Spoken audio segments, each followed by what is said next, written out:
భారీ సలహా. చందమామ కథ. కోటిపల్లి అగ్రహారంలో ఒకే పురోహితుడు ఉండేవాడు. పౌరోహిత్యంలో గట్టివాడే కానీ అతనికి వల్లమాలిన ఆశ. చుట్టుపక్కలందరూ అవసరం పడినప్పుడల్లా అతన్నే పిలిచేవారు.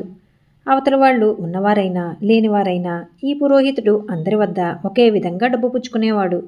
అందరినీ పీడించి గోదానాలు పట్టేవాడు. ఒకసారి ఆ ప్రాంతాల చాలా గ్రామాల్లో అంటువ్యాధులు వచ్చి ఎంతో జననష్టం జరిగింది. దానితో పురోహితుడు పంట పండింది. కర్మకాండ చేయించడానికి మరొక పురోహితుడు లేకపోవడంతో అందరూ అతన్నే పిలిచేవారు.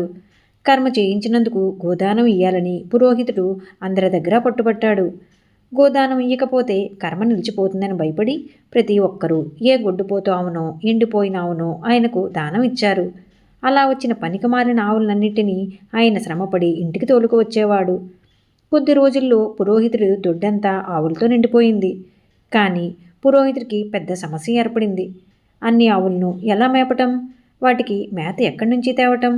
ముందు ఆ ఆవులు వర్షానికి తడవకుండా పెద్ద పాక ఒకటి వేయవలసి వచ్చింది.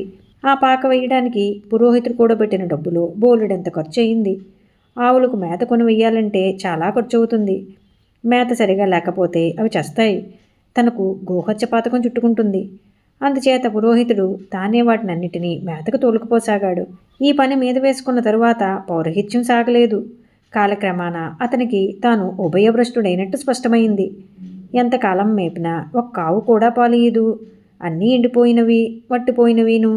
ఈ దిక్కుమాలిన ఆవుల కోసం తాను బంగారం లాంటి పౌరహిత్యాన్ని కూడా పోగొట్టుకున్నాడు. పౌరహిత్యం మానేసరికి ఇంట్లో జరుగుబాటు కాకుండా పోయింది.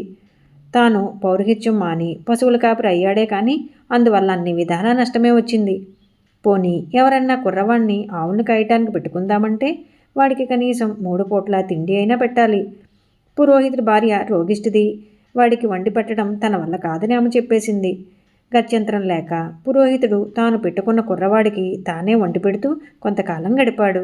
ఆవులు పాలిచ్చేవి కాకపోవడంతో ఆయన ఎంత శ్రమపడినా అంతా బూడిదలో పోసిన పన్నీర్ అయ్యింది.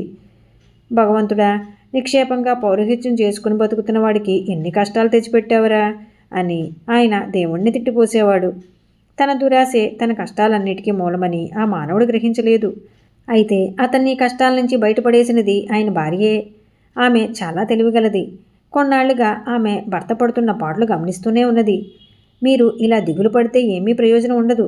నేను ఒక ఉపాయం చెబుతాను, అలా చేయండి, మీ కష్టాలు గట్టెక్కుతాయి అన్నదామె పురోహితుడితో.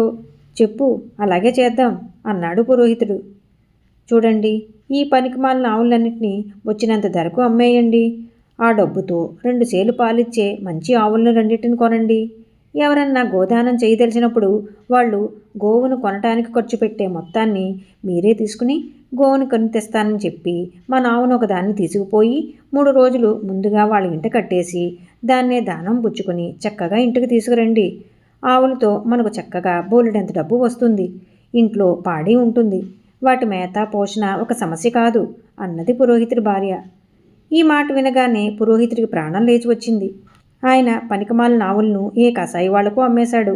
తరువాత భార్య చెప్పినట్లు 2 మంచి పాడి ఆవులను కొని వాటి మీద బోలెడంత డబ్బు సంపాదిస్తూ నిర్విఘ్నంగా పౌరహిత్యం చేసుకుంటూ హాయిగా బతికాడు.